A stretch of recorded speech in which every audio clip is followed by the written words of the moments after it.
Yes, amazing, amazing, my beautiful viewer. We are back, and today we have something very interesting. So, welcome back to the Bush editions, my Bush wisdom. Yes, beautiful background over here. Yeah, kama unaipenda unasema unaipenda unasema unailike. Mimi nailike sana. That is why I always come here for meditation. This is my meditation corner. So, hata kukinyesha kama saa hii, it's not that much bad, like inyesha hapa mingi, but inaweza kuwa inanyesha huko kando mingi, but this canopy, it's too good, and I say pray that God will cover me under his canopy. You see the way this canopy is covering me, sheltering me from the rain. That has always been my prayer, that God will always be covering me under his canopy, and prove his security over me. So today I want us to talk about this. We've had times when people have identified themselves with men and women of God, and they're saying, me, I am of that church, I am of so and so, so and so, so and so. And sometimes some people idolize them, like they're the ultimate, the ultimate measure of perfectness when it comes to holiness and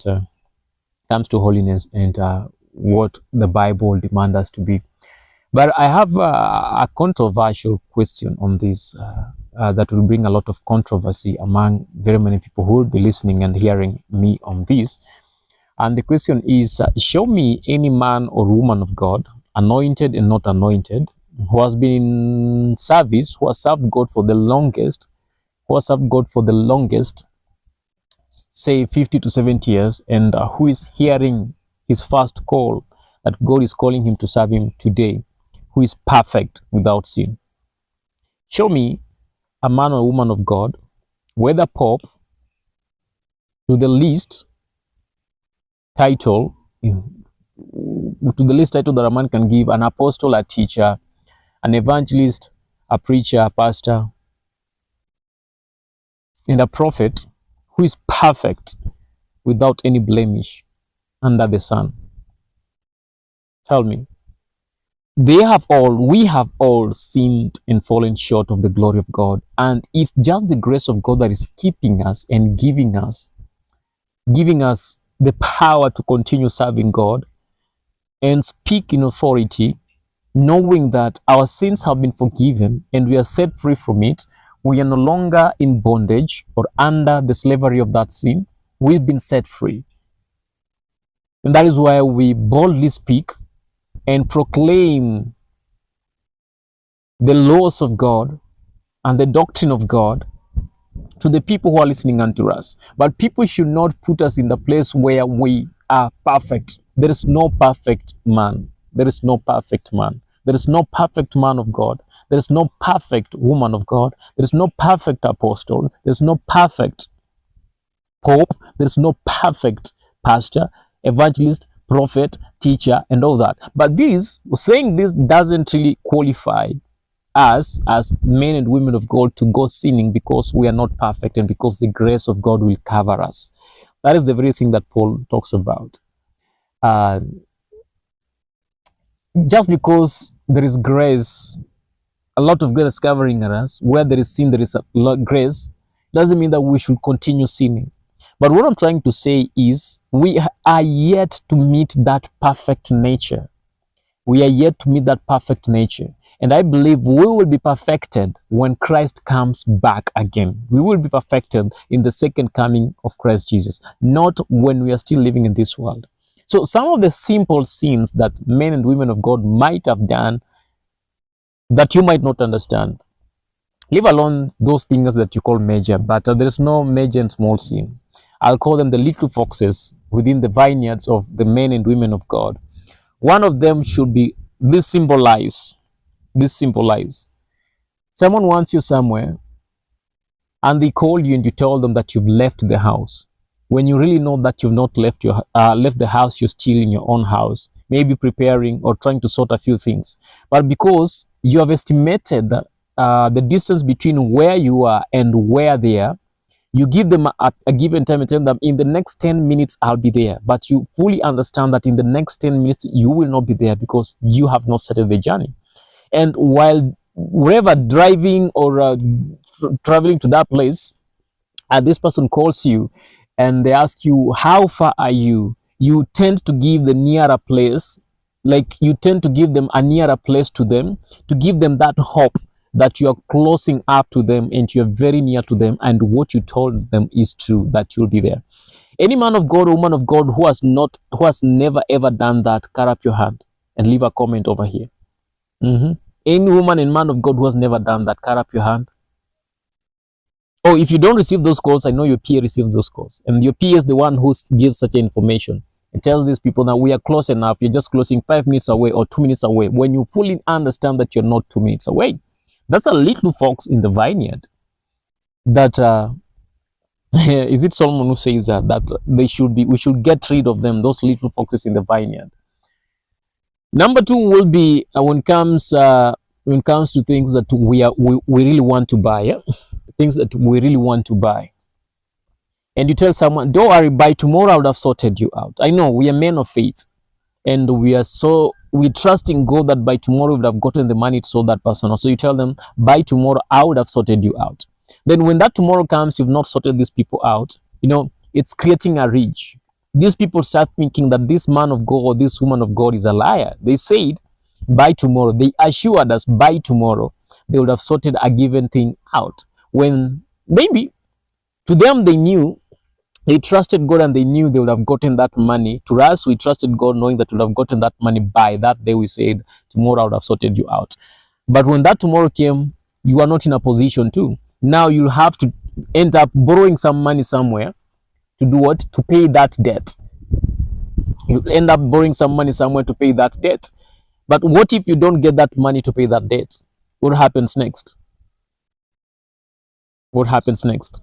If you don't get that money to pay that debt, what happens next? That person that you borrow the money from, or you told that person you pay that money tomorrow, will definitely call you a liar. Another little fox in the vineyard that we should get rid of. What do you think is the third little fox that we should get rid of, that we men of God are fond of? Another little fox that most men of God should get off, not most, if you really do this, you should get off this little fox again. You're preaching, and because you want to assure the people you're preaching unto, you want them to understand that God speaks to you.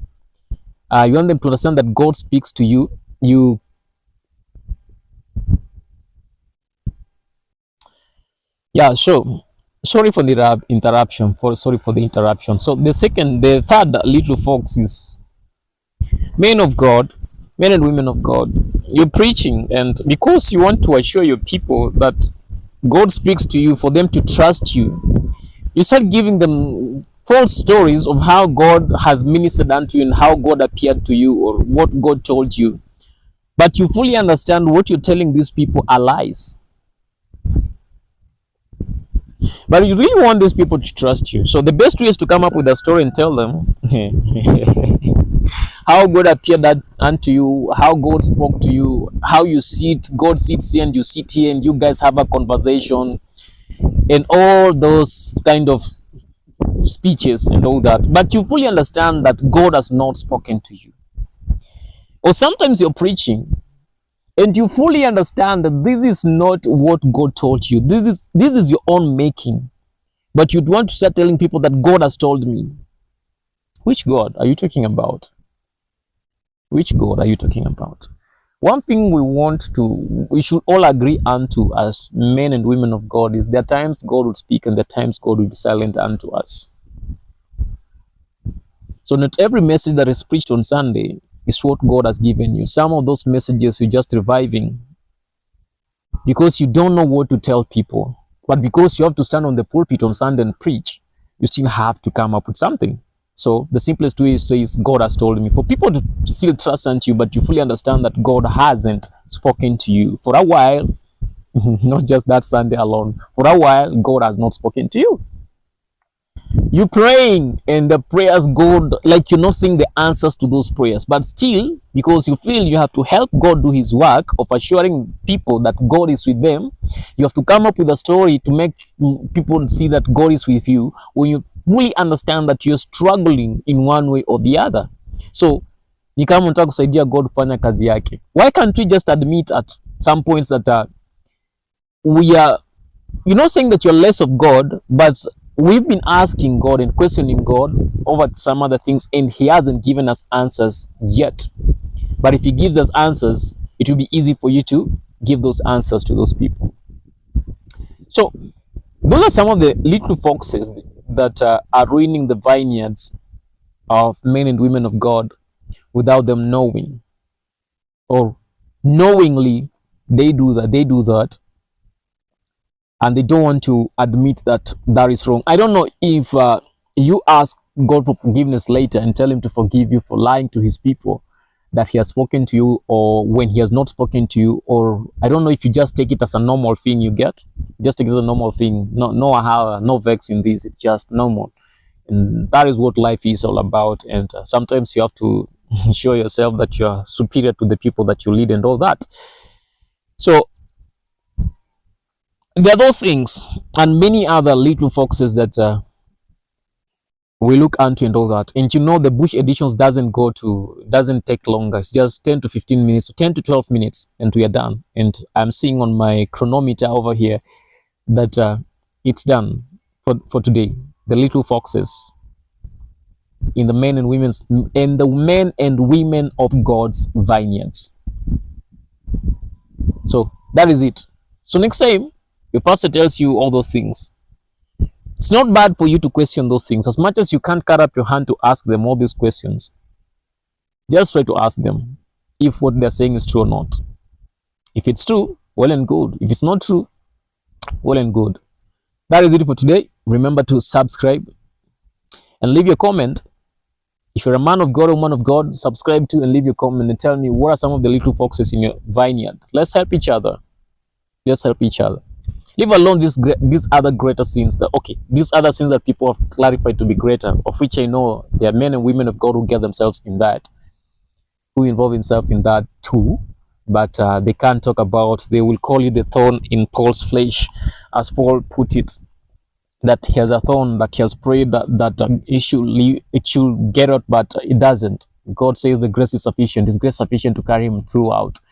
But we've never known what that thorn truly was. It's a figurative speech that Paul used over there. So we don't know what that thorn really was. I wish he can come here and tell us what that thorn really was.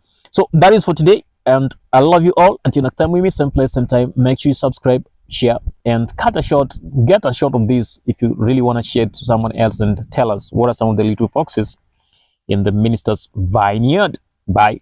It's been your host, Alan.